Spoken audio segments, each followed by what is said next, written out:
Hoy, en Renovando tu Mente, Pablo dice, estoy ambivalente, no sé qué quiero más, si permanecer en este mundo y continuar este ministerio en el nombre de Cristo para tu beneficio o acceder a mi propio deseo personal de partir de este mundo y estar con Cristo, lo cual es muchísimo mejor.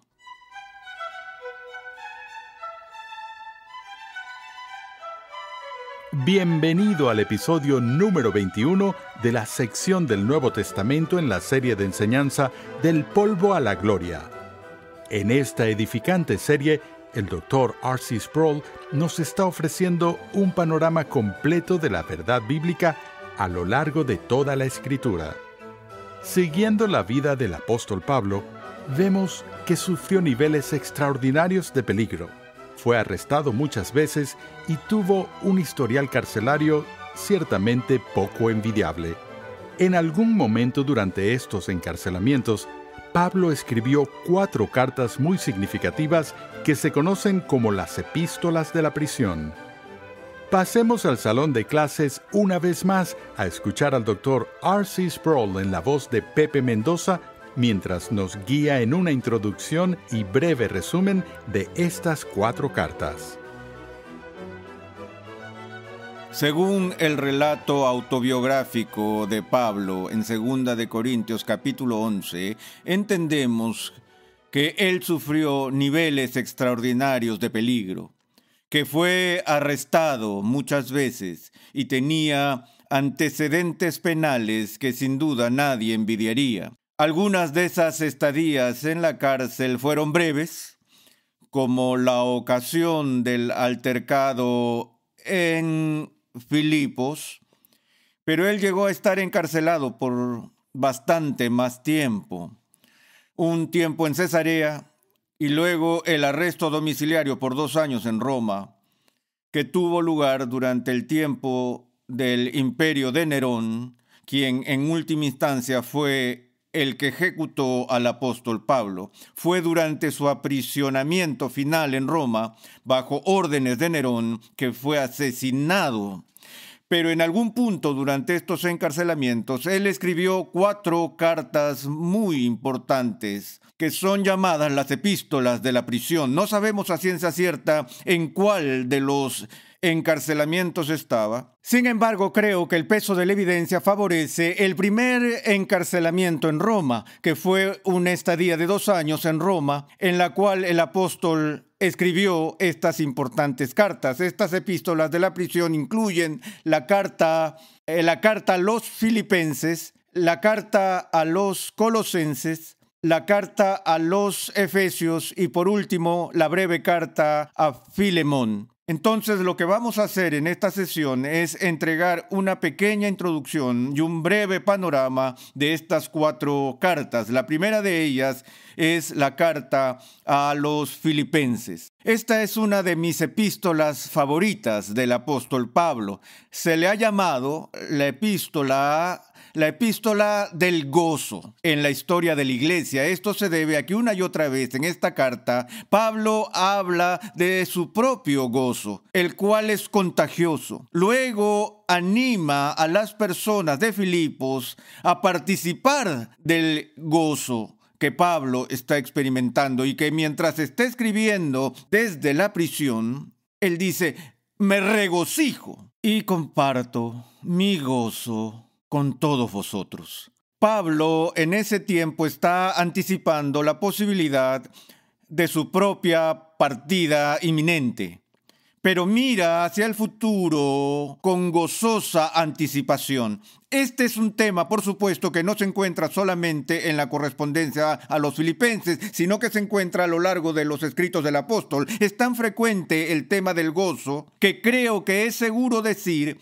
que ese fruto del Espíritu Santo es algo que debería evidenciarse y manifestarse en algún grado significativo en la vida de todo cristiano verdadero. Si hemos de participar en el duelo y las penas de este mundo y estar dispuestos a pasar por el valle de sombra de muerte por causa de Cristo, y si hay veces que estamos derribados pero no destruidos y nos lamentamos, pero la postura básica del cristiano debe ser una de gozoso optimismo, porque sabemos en quién hemos creído y nuestra confianza está en Él, y sabemos que Dios ciertamente prevalecerá. Por lo tanto, hay una razón para nuestro gozo. Pablo menciona, por ejemplo, su propio contentamiento, su paz interior, cuando dice: he aprendido a contentarme, cualquiera sea mi situación. Él dijo: sé vivir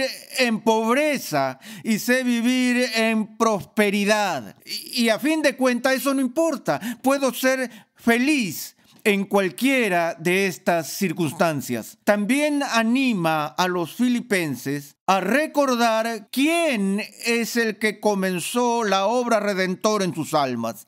Y en esa remembranza les recuerda que lo que Dios ha empezado lo va a terminar.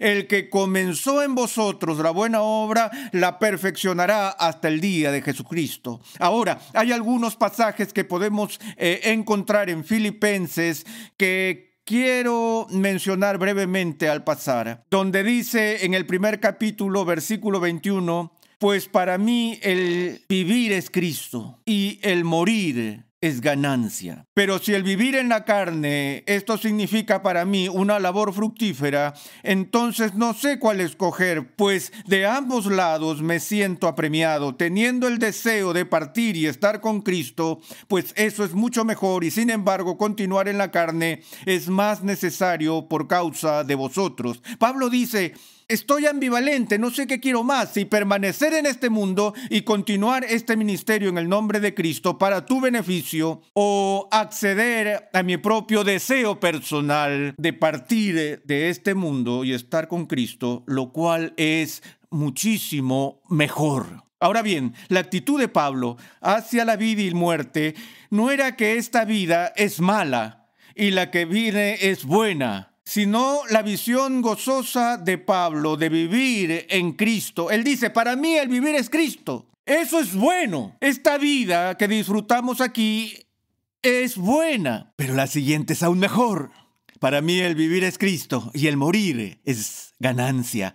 Es a la iglesia de Filipos que Pablo escribe el famoso himno kenótico. Haya pues en vosotros esta actitud que hubo también en Cristo Jesús, el cual, aunque existía en forma de Dios, no consideró el ser igual a Dios como algo a que aferrarse. Esto es, aferrarse con celo y tenazmente, sino que se despojó a sí mismo, tomando forma de siervo, haciéndose obediente hasta la muerte y muerte de cruz. Por lo cual, dice el apóstol, Dios también le exaltó hasta lo sumo y le confirió el nombre que es sobre todo nombre, para que al nombre de Jesús se doble toda rodilla y toda lengua confiese que Jesucristo es Señor, para gloria de Dios Padre. Aquí tenemos un llamado a la iglesia cristiana para emular la humildad de Jesús, que se vació a sí mismo, no de su deidad, como algunos herejes sugerirían. Dios no puede dejar de ser Dios ni por un segundo, sino que se despojó a sí mismo de sus prerrogativas, sus derechos, su dignidad, y se convirtió en un siervo. Pablo nos insta a imitar a Cristo en ese aspecto. Entonces Pablo, más adelante, dice que él mismo no ha llegado a ser perfecto.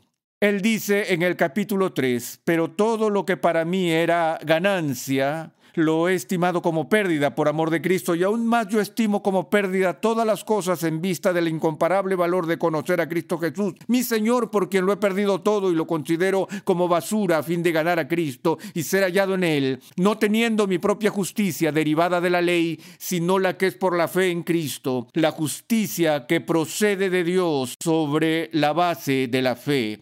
Luego dice en el versículo 12, no que ya lo haya alcanzado o que ya haya llegado a ser perfecto, sino que sigo adelante a fin de poder alcanzar aquello para lo cual también fui alcanzado por Cristo Jesús. Hermanos, yo mismo no considero haberlo ya alcanzado, pero una cosa hago, olvidando lo que queda atrás y extendiéndome a lo que está delante, prosigo hacia la meta para obtener el premio del supremo llamamiento de Dios en Cristo Jesús.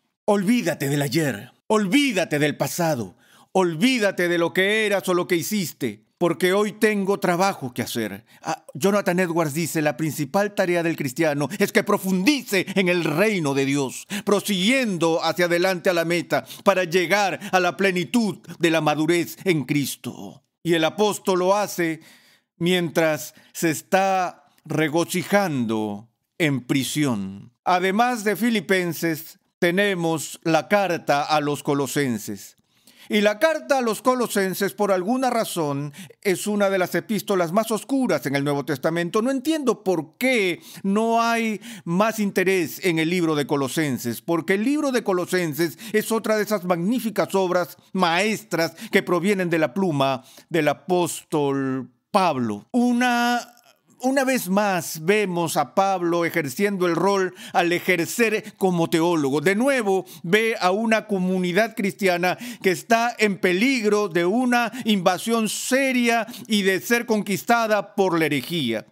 No sabemos cuándo surgió el gnosticismo en la iglesia primitiva en su forma completa, pero tendencias tipo gnósticas ya se estaban infiltrando en la comunidad cristiana de Colosas. En relación con los gnósticos, la palabra gnóstico viene de la palabra griega gnosis, que significa conocer. Los gnósticos eran una especie de grupo místico que creían tener una conexión especial con el conocimiento divino. Su religión era una amalgama, una mezcla, una fusión sincretista, al poner juntas diversas ideas como la filosofía oriental, la religión dualista, algo de filosofía griega y unos pocos elementos del cristianismo. Ellos introdujeron una visión de la teología y la religión que al final disminuía la visión de Jesús al asociarlo con un ángel. Y los gnósticos mismos se dedicaban, al menos en un nivel burdo, a diversas formas de culto a los ángeles. Entonces el apóstol, al lidiar con los colosenses, tuvo que mostrar la preeminencia de Jesús sobre todos los ángeles y mostrar la distinción entre Cristo como el Hijo de Dios y esos ángeles, aunque podrían ser más altos que los humanos, son sin embargo aún criaturas. Ahora, una de las descripciones resumidas del libro de Colosenses es la descripción de este libro entregado como una revelación del Cristo cósmico. Que Cristo no es simplemente el Redentor de los judíos o el Mesías de Israel, sino que al igual que Juan había desplegado en su evangelio, Él es el Logos eterno, o como el autor de Hebreos dijo, Él es el resplandor de su gloria. Que este Cristo que ha venido a redimirnos es el Señor del universo, el Señor del cosmos. Ahora, Pablo dice algunas cosas acerca de su propio trabajo y de la obra de Cristo. Al inicio, en el primer capítulo, versículo 15, dijo: Él es la imagen del Dios invisible, el primogénito de toda creación, porque en Él fueron creadas todas las cosas, tanto en los cielos como en la tierra, visibles e invisibles, ya sean tronos o dominios o poderes o autoridades. Todo ha sido creado por medio de Él y para Él, y Él es antes de todas las cosas, y en Él todas las cosas permanecen. Aquí está la dimensión cósmica, aquí está el Cristo, quien es la esencia misma del universo. Es decir, el universo fue hecho por Él, el universo fue hecho para Él, y el universo se mantiene unido por Él. Él es la meta de la creación. Esta es una de las cosas en las que creo que tenemos que ser educados si vamos a entender la fe cristiana. Estamos hablando de la dimensión cósmica de Cristo, porque nuestra cultura es mucho más pagana que cristiana. Ve a la religión como un pequeño compartimiento para el bienestar y el consuelo personal en la vida de las personas. Que si estás en Jesús es porque Jesús te puede hacer feliz o Él puede darte algún tipo de consuelo personal. Pero en el momento en que la iglesia empieza a predicar la preeminencia cósmica de Jesucristo, que es el Rey del universo, a quien todos los líderes mundiales rendirán cuentas, bajo cuyo dominio y autoridad todos los poderes de este mundo están sujetos, es entonces cuando la iglesia es arrojada en prisión y se convierten en antorchas humanas para los césares de este mundo. Entonces el apóstol Pablo entendía cuál era el precio de predicar el Cristo cósmico en su época. Él sabía que tendría un costo personal y él habla de completar en su propio cuerpo lo que le falta a las aflicciones de Cristo. En esta epístola no está sugiriendo ni por un momento que hubiera alguna deficiencia en los méritos del sufrimiento de Jesús. Lo que estaba diciendo era que el cuerpo de Cristo, en un sentido muy restringido, es la encarnación continuada. Es por eso que es llamado su cuerpo. Si uno va a participar en el cuerpo de Cristo que está en este mundo hoy, debe estar dispuesto a abrazar su sufrimiento, su aflicción y su humillación, que es un tema recurrente en Pablo. Una vez más, cuando dice, si ustedes participan en la humillación de Jesús, participarán en la exaltación de Jesús. Pero si ustedes se niegan a identificarse con Cristo en su sufrimiento, entonces no tendrán tampoco ningún papel en su exaltación. Bueno, tengo que pasar rápidamente a Efesios. Efesios es otra magnífica carta que viene de la pluma del apóstol. Hay algo un poco inusual en Efesios porque esta carta es escrita a los creyentes efesios cuya iglesia Pablo estableció, regresó y volvió a visitar. Él estaba íntimamente familiarizado con la iglesia. Sin embargo, algo poco característico de sus otras epístolas es que no existen referencias personales en esta carta.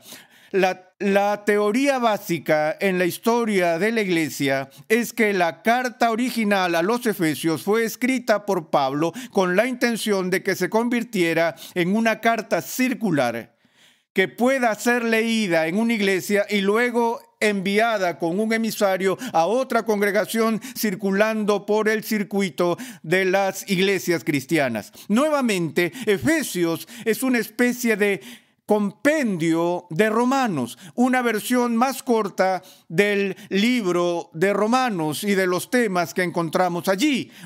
Uno de los grandes motivos del libro de Efesios es, una vez más, la naturaleza de la iglesia. Pero la naturaleza de la iglesia no solo como cuerpo de Cristo, sino como la compañía de los elegidos.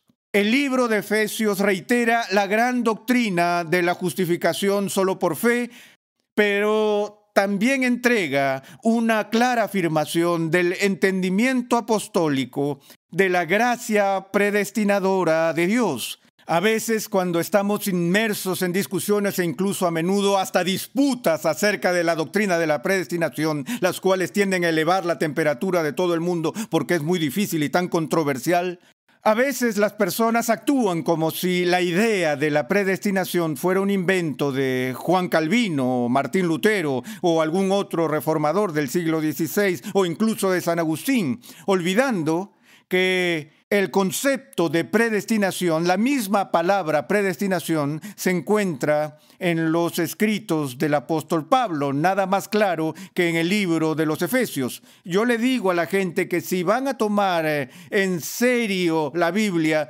y recibir la enseñanza de los apóstoles, van a tener que tomar un poco de la doctrina de la predestinación. Podemos discutir acerca de quién tiene la doctrina de la predestinación correcta, pero hay que tener cierta doctrina de predestinación si es que vamos a ser fieles a las Escrituras. Permítanme leerles las declaraciones introductorias que tenemos en la carta de Pablo a los Efesios.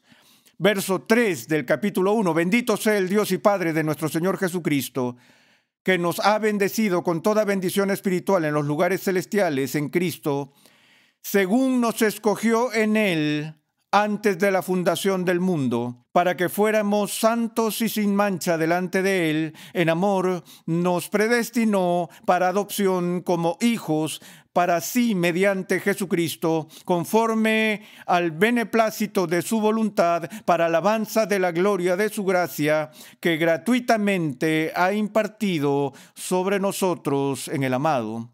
Aquí el apóstol Pablo comienza esta carta con una declaración del propósito soberano de Dios de elegir a su pueblo desde la fundación del mundo, predestinándolos para ser adoptados en la familia de Dios y ser traídos a Cristo. ¿Con qué propósito? ¿O de acuerdo con qué base? ¿De acuerdo con lo que hacemos? No, de acuerdo con el puro afecto de su voluntad. Es como si Pablo, al dar este resumen del Evangelio en Efesios, empezara diciendo: recuerden quiénes son y recuerden lo que Dios ha hecho por ustedes.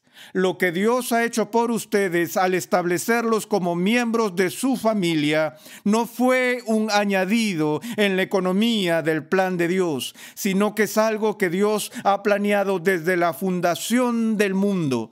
Que cada creyente participe en ese plan eterno que Dios tiene para su pueblo y para su iglesia. Si quedara alguna duda sobre la prioridad de la gracia en el Nuevo Testamento, uno debe mirar con cuidado el segundo capítulo de Efesios, donde se presenta el contraste entre lo que éramos de acuerdo con nuestra naturaleza caída, caminando conforme al príncipe de la potestad del aire, caminando de acuerdo con el rumbo de este mundo. Por naturaleza estábamos muertos en delitos y pecados. Sin embargo, Dios en su misericordia nos dio vida juntamente con Cristo. Y luego el gran tema es: porque por gracia habéis sido salvados por medio de la fe, y esto aún la fe no de vosotros, sino que es don de Dios. La vida del cristiano se describe también en términos de lo que significa ser imitadores de Dios y lo que significa andar por el Espíritu. Algo de esto es explicado en términos de relaciones y cómo ellas deben lucir. La autoridad que Dios da a los padres sobre los hijos, que debemos como hijos obedecer a nuestros padres, la relación del marido y la mujer, la relación del pueblo con sus gobernantes, todo se explica en términos de las implicaciones prácticas de lo que significa ser cristiano. Por último, Pablo habla de la lucha en curso contra las artimañas de Satanás que requieren de los cristianos medidas defensivas, estrategias de defensa que son puestas a nuestra disposición con la armadura que Dios ha dado a su pueblo. Somos exhortados a colocarnos, a vestirnos toda la armadura de Dios para que podamos apagar los dardos de fuego del enemigo y vivir como imitadores de Cristo, así como Él fue imitador del Padre.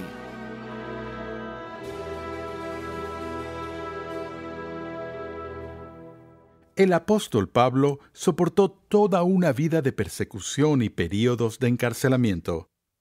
Aún así, mientras sufría por proclamar el Evangelio, el apóstol contribuyó al crecimiento de la iglesia escribiendo cartas a las congregaciones del primer siglo. Hoy vimos 4 de estas hermosas cartas conocidas como las epístolas de la prisión. Las cartas del apóstol a los Efesios, Filipenses, Colosenses y Filemón contienen parte de la más rica teología y de la mejor sabiduría del apóstol Pablo para una vida agradable a Dios. Gracias una vez más por la sintonía en el día de hoy. Te invitamos a visitar nuestra página web renovandotumente.org, donde podrás descargar gratuitamente la guía de estudio de la serie de hoy. Allí, además, encontrarás nuestro archivo de episodios pasados, artículos y contenido multimedia y muchos recursos más que producimos con la finalidad de cumplir con nuestra misión de proclamar enseñar y defender la santidad de Dios en toda su plenitud a tantas personas como sea posible. Al acercarse el día de su martirio, el apóstol Pablo escribió cartas a 2 jóvenes pastores a fin de prepararlos para los desafíos que les esperaban. En el siguiente episodio de Renovando tu Mente, escucha mientras R.C. Sproul explica lo que estas cartas nos enseñan acerca del liderazgo en la iglesia. Renovando tu Mente es una producción de los Ministerios Ligonier, la confraternidad de enseñanza del Dr. R.C. Sproul. Nuestra misión, pasión y propósito es ayudar a las personas a crecer en su conocimiento de Dios y su santidad. Nuestra programación es posible gracias al generoso apoyo en oración y financiero de cristianos alrededor del mundo. Para hacer tu donación, por favor visita nuestra página web renovandotumente.org.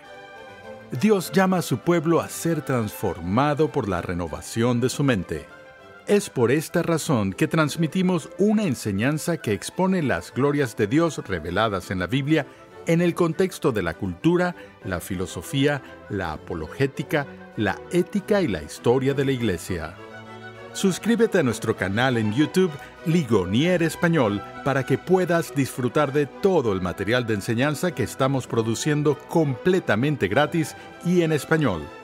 Para contactarnos, por favor, envíanos un correo electrónico a programa@renovandotumente.org con tus preguntas, testimonios y comentarios.